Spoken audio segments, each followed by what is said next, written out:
Welcome, and today we will be talking about the iPhone 13 Pro and finding out if it is a good phone or not.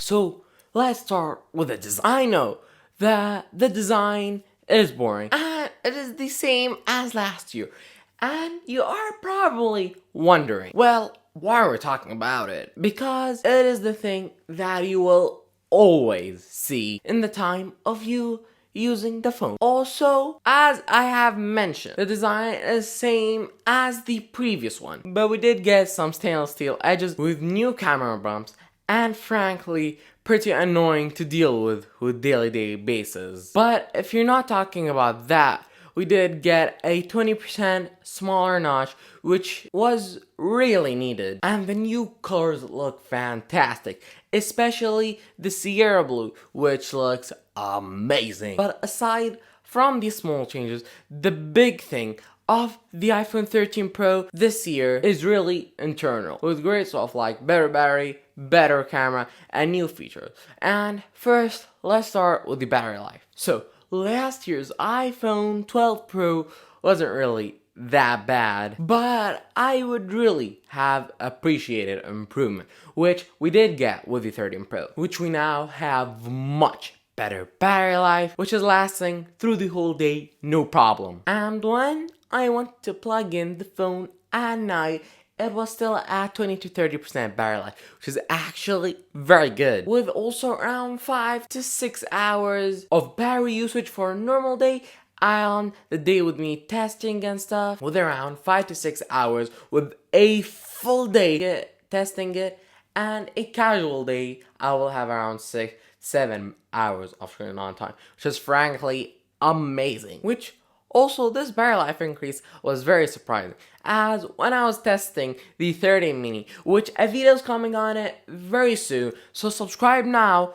if you're not subscribed, guys. So subscribe to the age review right now, guys, to watch that video, as maybe the mini is a better choice for you. Another note on battery life, I have done a test against the 12 Pro Max that I had, because I did not have the 12 Pro in hand at that time, which really, they performed around the same, which is actually, as I said, pretty good. Now, let's transition for the cameras. Well, there aren't really that much difference between the physical cameras, except that we did get a bigger camera bump, which you do get used to it, but it is really annoying to have, which if you are trying to reuse your iPhone 12 Pro case that you got last year, well, the camera won't be safe. You need to get a 13 Pro case to protect this iPhone, especially the camera. But really, why would you be upgrading from an iPhone 12 Pro to 13 Pro?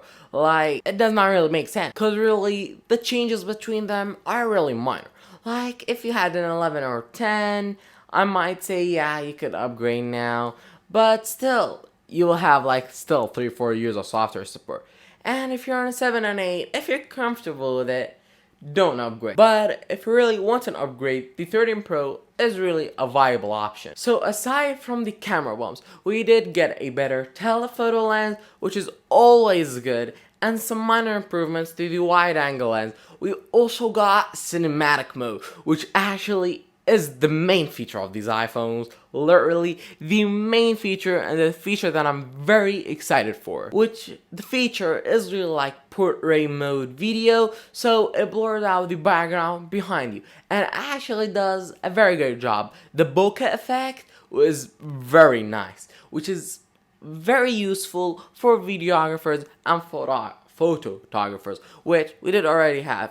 Portrait mode for photographers, but cinematic mode really helps and elevates it. We also get it on the front-facing camera and the back camera, which is one downside for it, is you can only film it at 1080p at 60 FPS instead of 30 FPS that you will get with the normal iPhone 13s. And a nice feature that you get with it, that the phone can detect when you want the photo to switch to the wide angle lens or the telephoto lens. So when you zoom in to your subject, it's gonna switch to wide angle lens, and if you're getting more far away, it'll switch to the telephoto lens, which is very nice to have, and it's a very good feature actually when you get closer and get far, which really helps you for everyday use. But really, the other big thing that we got is with the display. So with the display, we did get some better display panels, but the biggest thing is finally, guys,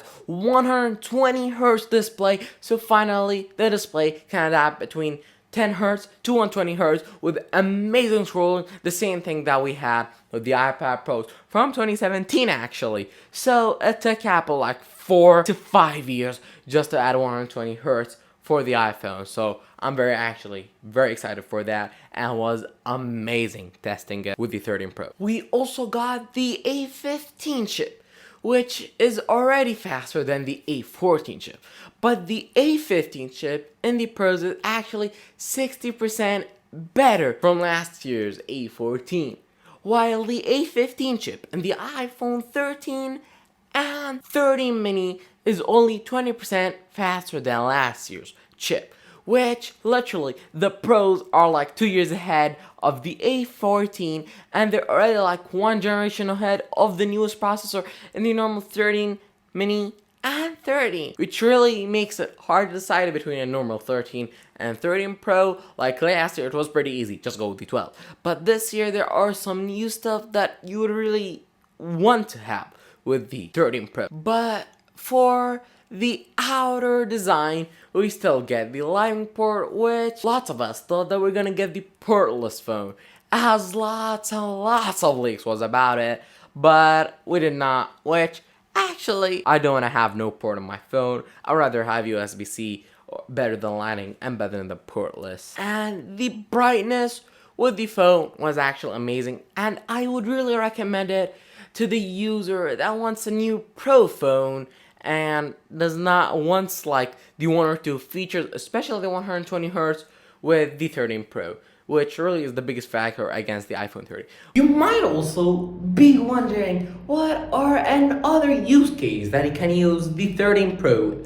Well, actually, there are lots of use cases, as it is amazing for social media influencers with the great camera systems. It's pretty nice, and it's also great for an office worker or something, where a place where you need very good battery life and you need a big phone that you can use with it, read messages, read emails, text, reply to emails, do very important stuff, you checking your calendar, doing other stuff, which really the 13 Pro can be used in lots of situations, even with videographers. With the cinematic mode, it is actually, as I said, really cool and a very nice feature to have. It's also very good for vloggers if you're using the DJI, which I am using right now. So subscribe also to check out our review on this DJI Osmo. But really, that covers all of the use cases. But as I said, the battery life is very cool with the display. It is really good for someone who's a filmmaker that needs to review scripts, needs to write video ideas at any time, or jot down anything, read a sponsorship email or a brand email or something. But that's really all about that. But guys, thank you guys for watching, and don't forget to subscribe and share this video with a friend. And guys, A Journey Podcast.